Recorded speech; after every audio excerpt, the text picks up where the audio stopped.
Ji, Siddharth, burning desire to succeed is one of the key factors of success. और ये हमने आप में देखा जब 22 साल पहले हम आपसे मिले थे, आपने कितने हजारों चैलेंजेस आपने फेस करे, लेकिन आपने अपना सपना जो है उसको चेस करना नहीं छोड़ा एंड आप मेहनत करते चले गए, अपने ऊपर अपने विश्वास रखा कि मैं कर पाऊंगा, करूंगा मैं।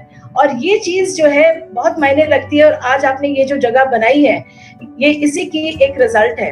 तो मैं चाहूंगी कि आप हमारे व्यूअर्स को अपने थोड़े से चैलेंजेस के बारे में बताएं, कैसे आपने चैलेंजिंग सिचुएशंस को ओवरकम किया और आपने इतनी बड़ी जो जगह बनाई है। तो कुछ सिचुएशंस ऐसे आपके कुछ एक्सपीरियंसेस हमारे साथ शेयर करें।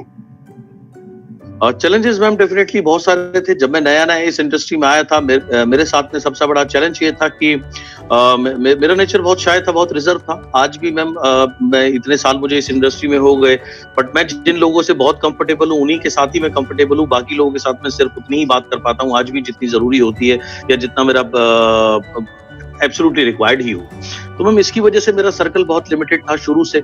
और मेरी अपलाइन मेरी मदर रही जब मैं इस इंडस्ट्री में आया 1998 में, तो ऑब्वियसली रिलेटिव्स कॉमन थे, तो उन्होंने सारे रिलेटिव्स दूसरी लाइन में डाले, जिसकी वजह से वो ऑटोमेटिकली मेरे क्रॉस लाइन हो गए। मेरे कजन मेरे क्रॉस लाइन हो गए, मेरे close uncle and close relative सारे मेरे क्रॉस लाइन हो गए।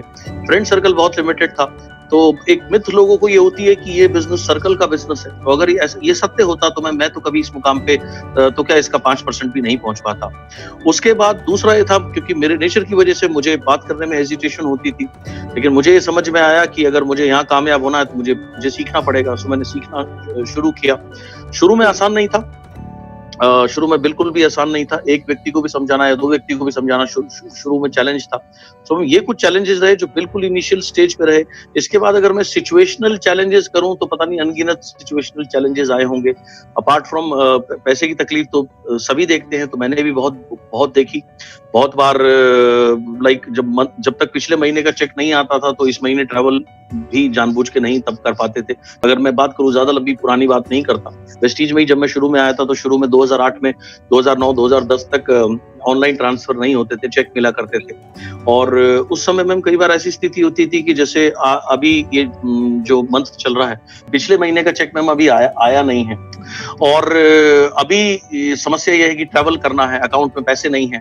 तो मैं बैंक मैनेजर को देखता था, जब प्राइवेट लिमिटेड कंपनी का चेक है तो वो समय से पहले भी इनकैश कर देता था। वो टफ टाइम बहुत ज्यादा देखा है। इसके अलावा एक ऐसी छोटी छोटी तो कई घटनाएं हैं। जब मुझे 1 साल ही हुआ था इस इंडस्ट्री में, 1 साल भी नहीं हुआ था, 4-6 महीने हुए होंगे। तो एक राजस्थान में जगह पड़ती है कोटा, वहां मैं बिल्डअप करने के लिए गया। तब कंपनी में देखा कि वहां पर कंपनी की मीट होने वाली है। तो मेरे ग्रुप में एक लड़के ने ज्वाइन किया जो वहाँ इंजीनियर था, जिसने वहाँ जॉब करी थी।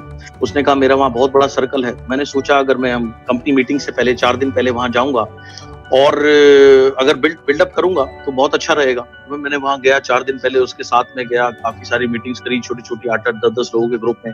और मैं एक्सपेक्ट कर रहा था कि 80-100 लोग मेरे ही, मतलब हमारे जो हमने 3-4 दिन काम किया हमारे वहां बैठेंगे और एक दिन में ही हमारा बिजनेस बहुत बड़ा होगा।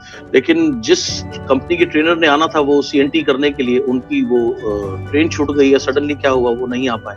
अब जब मैं वहां पहुंचा तो मुझे पता लगा कोई मीटिंग नहीं है। तो मुझे तो ऐसा लगा जैसे मेरे पैरों के नीचे से जमीन निकल गई। मेरे पास, मुझे समझ नहीं आया मैं क्या करूं। मैंने उस पुरानी कंपनी के ऑफिस फोन किया, उनसे पूछा ऐसे ऐसे हो गया, मैं इतनी तैयारी कर रहा था। सो उन्होंने कहा कि अब तो कोई ऑप्शन नहीं है, मैक्सिमम आपको इतना सपोर्ट प्रोवाइड कर सकते हैं कि आप मीटिंग कर लो। उससे पहले मैंने कभी ग्रुप मीटिंग नहीं करी थी 80-100 लोगों की, सिर्फ छोटी छोटी 8-10 लोगों की मीटिंग कर लेता था। मेरे पास 2 चॉइस थी। मैं उस समय वहां खड़ा होकर के कंपनी को ब्लेम करता, उस ट्रेनर को ब्लेम करता, उन्हें अपने मन की भड़ास कह लेता, 2-4 गाली दे लेता, लेकिन उससे मेरा कुछ भला होने वाला नहीं था या मेरा बिजनेस चेंज होने वाला नहीं था, मेरी लाइफ चेंज होने वाली नहीं। सो मैंने वो नहीं किया और मैंने जैसे भी हुआ, जिस भी तरीके से बन पाया, मैंने खुद से प्रेजेंटेशन करी और जैसी भी हुई समाउ ना होने से अच्छी हुई and I manage to stay on in the system. So ma'am ऐसे कुछ इंसिडेंट्स रहे हैं समय समय के ऊपर में। सो टेस्टिंग इंसिडेंट्स में होते रहे हैं। तो मेरा ऐसा मानना है कि टेस्टिंग कभी इंसान की रुकती नहीं है, चलती रहती है। सिर्फ वो टेस्टिंग का स्वरूप बदलता रहता है। जब व्यक्ति कामयाब नहीं होता तो एक बहुत कॉमन बात जो हर व्यक्ति को सुनने को मिलती है कि तुमसे नहीं होगा या you can not do it, and उसके बाद जब वो कोई मुकाम हासिल कर लेता है तो उसके बाद में अगर कहीं पे भी बहुत कॉमन है, now you are finished, now you are finished. आज आप देखिए अगर शाहरुख खान की एक पिक्चर फ्लॉप हो जाती है तो there are so many people who जो जिसने उसकी सक्सेस का 0.001% भी अचीव नहीं किया और कभी शायद करेंगे भी नहीं, और वो भी कह देते हैं now he is finished, his time is over. So people का मैम क्या लोग तो कहते ही रहते हैं, और you need to be very fit from here, and आपको बहरा बनना पड़ता है रियली में सक्सेसफुल होने के लिए, उसको कैरी ऑन करने के लिए। अगर हम कान के कच्चे हों तो पहली बात तो हम वहां पहुंच नहीं सकते, और अगर गलती से पहुंच जाएं तो हम सस्टेन नहीं कर पाएंगे, because every moment there are thousands of people, they have their own opinion and you should not give weightage to anybody's opinion। आपको किसी की भी opinion को अगर आप पर अफेक्ट होने लग जाए तो then you will never be able to achieve anything।